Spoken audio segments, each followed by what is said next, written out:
Hi, welcome to like share trading academy YouTube channel. நான் விஜயேந்திரா. இன்னைக்கு மார்க்கெட்னுடைய position எப்படி இருக்குது அப்படிங்கிறத பற்றி கொஞ்சம் டீட்டெயிலாக பார்க்க போகிறோம். மார்க்கெட் இப்போ இருக்கிற நிலைமையில் நாம் இன்வெஸ்ட் பண்ணால் அது ப்ராஃபிட்டபுளாக இருக்குமா இருக்காதா அதை பற்றி கொஞ்சம் டீட்டெயிலான ரிசர்ச் பண்ணுவோம்.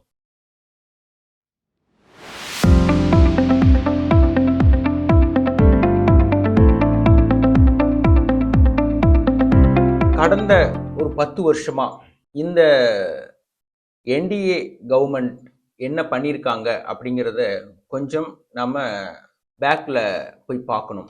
இதற்கு முன்னாடி இருந்த கவர்மெண்ட் அந்த 10 வருஷத்தில் என்ன பண்ணாங்க அப்படின்னா, நம்மளுடைய ஸ்டாட்டிஸ்டிக்ஸ்க்காக நிஃப்டினுடைய ஸ்டாக்ஸ் மட்டுமே பார்த்தாலே நம்மளுடைய மார்க்கெட்னுடைய லெவல் என்ன மாதிரி இருக்கு அப்படிங்கிறது புரியும். 2004 நிஃப்டியினுடைய பாயிண்ட்ஸ் கிட்டத்தட்ட 1400 இருந்தது.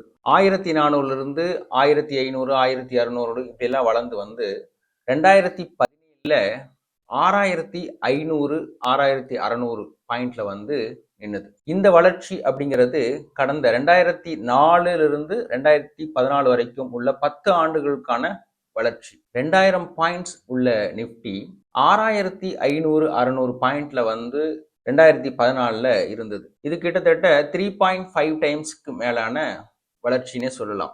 இந்த சமயத்துல இந்த வளர்ச்சி ஒரு நல்ல வளர்ச்சி அப்படின்னு நீங்க நினைச்சீங்க அப்படின்னா, 2014 என்டிஏ கவர்மெண்ட் வந்ததுக்கு அப்புறமா இப்ப வரைக்கும் கிட்டத்தட்ட 11 ஆண்டு கால ஆட்சியில நிஃப்டியினுடைய வளர்ச்சி என்ன மாதிரி இருக்கு அப்படின்னு டெஃபினட்டா நீங்க பார்க்கணும். நிறைய தமிழ்நாட்டில் இருக்கிற பெரிய ட்ரேடர்ஸ் இந்த ஸ்டாட்டிஸ்டிக்ஸை பேசாம ஒவ்வொரு வருஷமும் என்டிஏ கவர்மெண்ட்னுடைய திட்டங்களை விமர்சனம் பண்ணிட்டே இருக்காங்க. இந்த விமர்சனம் பொய்யான பிரச்சாரமா ட்ரேடர் மத்தியில போய் சேருது.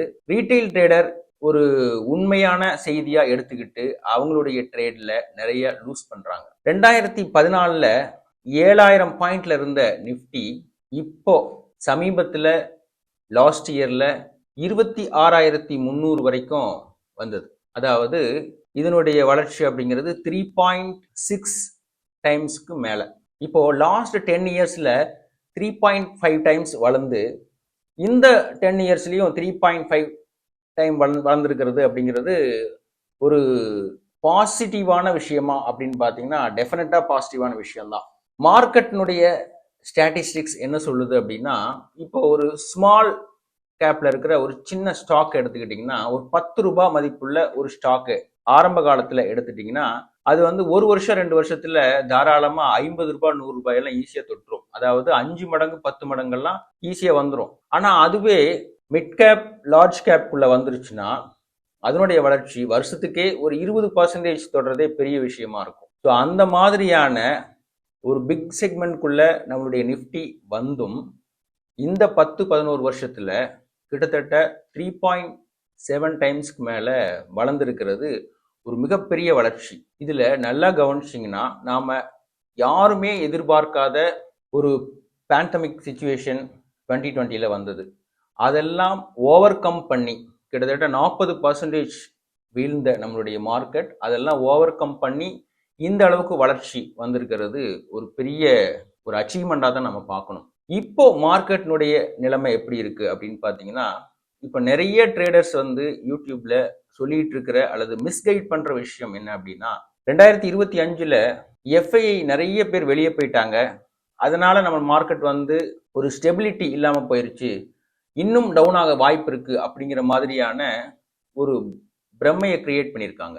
எஃப்ஐஐ டிஐ இந்த 2 பேருமே ஈக்குவலா தான் நம்ம பார்க்கணும். எஃப்ஐஐ உள்ள வராங்க அப்படிங்கிறது நமக்கு பிளஸ்ஸா இருந்தாலும், அதாவது அந்நிய செலாவணியினுடைய மதிப்பு நமக்கு சாதகமா இருக்கிறதுக்கான வாய்ப்பு நமக்கு இருந்தாலும், இன்வெஸ்ட்மெண்ட் ஐடியாக்குள்ள போயிட்டோம்னா எஃப்ஐயும் டிஐயும் ஒரே மாதிரியான இன்வெஸ்ட்மெண்ட் ஃபார்முலாவை தான் யூஸ் பண்றாங்க. இப்போ எஃப்ஐ எவ்வளோ வெளியே போனாங்களோ அதுக்கு ஈக்குவலாகவும் அதுக்கு மேலேயுமே டிஐ அதுக்கு சப்போர்ட் பண்ணிட்டாங்க. ஸோ அதனால மார்க்கெட்னுடைய ஸ்டெபிலிட்டி எந்த விதத்திலையும் சிதையாம இருக்கு. எஃப்ஐஐ வெளியே போயிட்டாங்க அப்படிங்கிறத மட்டும்தான் நம்மளுடைய ட்ரேடர்ஸ் அல்லது யூடியூபர்ஸ் ஃபோக்கஸ் பண்ணாங்க, அதை மட்டும்தான் பிரச்சாரம் பண்ணாங்க. ஆனா இப்போ சமீபத்துல ஒரு அக்டோபருக்கு அப்புறம் 2025 அக்டோபருக்கு அப்புறம் நிறைய எஃப்ஐ உள்ள வந்திருக்காங்க அப்படிங்கிற செய்தியை யாரும் பெருசா பிரகடனப்படுத்தவே இல்லை. இது ரீட்டைல் ட்ரேடரை வந்து நிறைய பாதிக்கும். அவங்க நியூஸை பேஸ் பண்ணி தான் ட்ரேட் பண்றாங்க. ஏன்னா எமோஷனல் ட்ரேடர்ஸ் அவங்க மார்க்கெட்டுக்குள்ள நிறைய விஷயங்களை பார்க்குறாங்க, நிறைய நியூஸஸ் வந்து கேதர் பண்றாங்க. இந்த நியூஸ் யூடியூபர் மூலமா தவறான நியூஸா வெளியே வரும்போது அவங்க அதில் இன்ஃப்ளூயன்ஸ் ஆகி தப்பான ட்ரேட் பண்ணி லாஸ் ஆகிறதுக்கும் வாய்ப்பு இருக்கு. சரி, இப்போ அதெல்லாம் விட்டுட்டு நாம நம்மளுடைய மார்க்கெட்ல என்ன மாதிரி இன்வெஸ்ட் பண்ணா எப்படி நாம ப்ராஃபிட் பண்ண முடியும் அப்படிங்கறத தான் நாம் பார்க்கணும். மார்க்கெட்ல நியூஸஸ் டெஃபினட்டா டெய்லியும் அவங்களுடைய ட்ரெண்டிங்காக நிறைய நியூஸஸ் வந்துட்டே இருக்கும். இப்போ ட்ரம்ப் வந்து ஒரு விஷயத்த அனௌன்ஸ் பண்றாரு, அதுக்கப்புறம் அதையே வித்ட்ரா பண்ணிக்கிறாரு. ஸோ இந்த நியூஸ் வந்து அன்னைக்கு மார்க்கெட்டை டெஃபினட்டா பாசிட்டிவாவோ நெகட்டிவாவோ அஃபெக்ட் பண்ணும். ஆனா நம்மளுடைய மார்க்கெட்டினுடைய ஸ்டேட்டஸ் எப்படி இருக்கு அப்படின்னா, யுஎஸ் பிரசிடென்ட் ஒரு நெகட்டிவான ஒரு விஷயம் சொன்னா அன்னைக்கு நம்மளுடைய மார்க்கெட் டவுன் சைடு டெஃபினட்டா மூவ் ஆகும். அந்த எஃபெக்ட் டெஃபினட்டா நம்ம மார்க்கெட்ல ரிஃப்ளெக்ட் ஆகும். ஆனா அதே யுஎஸ் பிரசிடென்ட் பாசிட்டிவா ஒரு விஷயம் சொன்னா, அதாவது இந்தியாவுக்கு சாதகமா ஒரு விஷயம் சொன்னா, அதை பேஸ் பண்ணி நம்மளுடைய மார்க்கெட்ல எவ்வளவு ஃபால் ஆச்சோ அது ரிகவர் ஆகிற அளவுக்கெல்லாம் ட்ரேட் வரதில்லை.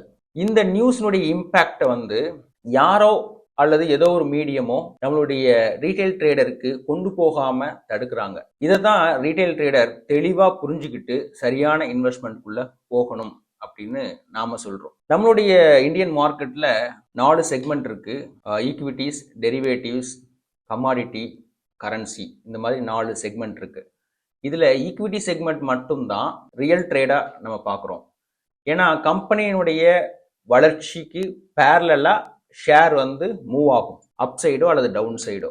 ஆனால் அந்த டெரிவேட்டிவ் மார்க்கெட், அதாவது ஆப்ஷன் அண்ட் ஃபீச்சர்ஸ், அப்புறம் கமாடிட்டி மார்க்கெட், ஃபாரெக்ஸ் மார்க்கெட், இதெல்லாம் வந்து கிட்டத்தட்ட கேம்பிளிங் மார்க்கெட் மாதிரி தான். இவங்களுடைய பேட்டர்ன் எப்படி இருக்கும் அப்படின்னா, பெட்டிங் தான் அங்கே நடக்கும்.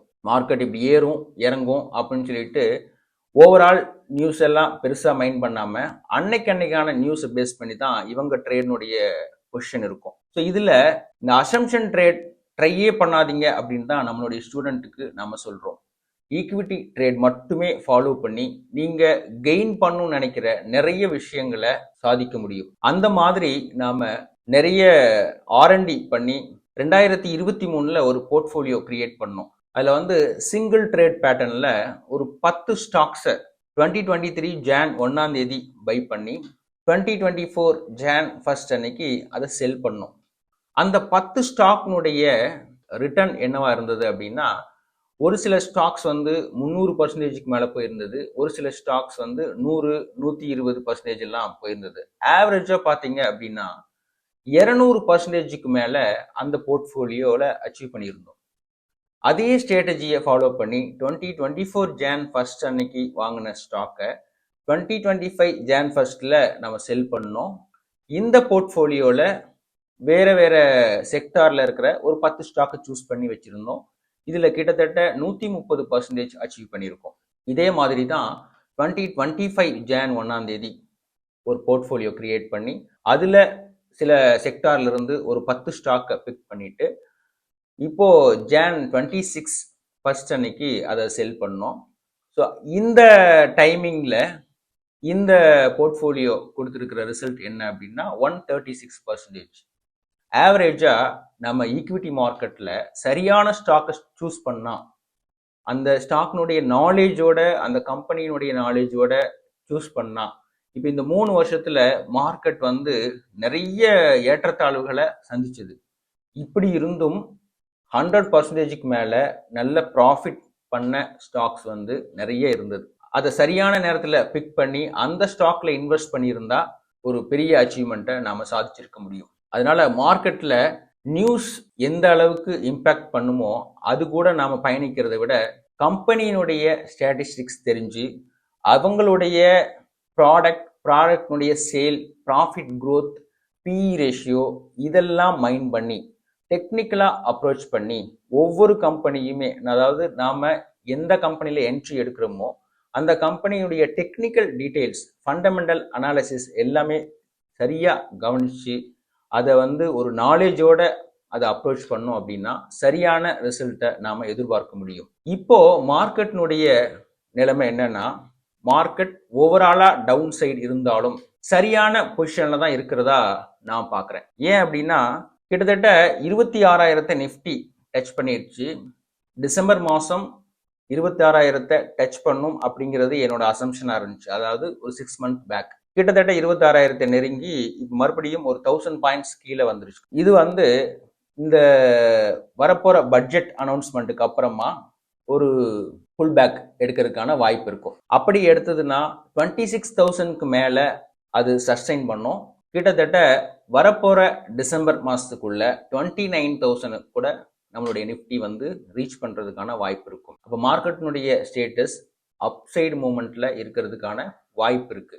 அதனால இப்போ இன்வெஸ்ட்மெண்ட்டுக்கான சரியான தருணமா நாம நினைச்சு அதுல என்ட்ரானோம் அப்படின்னா நம்ம வித்தின் 1 இயர் அல்லது 2 இயர்ல ஒரு ரீசனபிளான ஒரு ப்ராஃபிட்டை நாம மார்க்கெட்ல இருந்து கெயின் பண்ண முடியும். இந்த மாதிரியான ஸ்ட்ராட்டஜியை நீங்க சரியா புரிஞ்சுக்கணும், தெரிஞ்சுக்கணும் அப்படின்னா நம்மளுடைய லைக்ஷர் ட்ரேடிங் அகாடமி நடத்துகிற கிளாஸில் ஜாயின் பண்ணுங்க. நீங்கள் நிறைய விஷயங்களை ரொம்ப சிம்பிளாக ஈஸியாக தெரிஞ்சுக்க முடியும். மேலும் ஒரு அடுத்த வீடியோவில் மார்க்கெட்டினுடைய நிகழ்வுகளை பற்றி விரிவாக பார்ப்போம். நன்றி.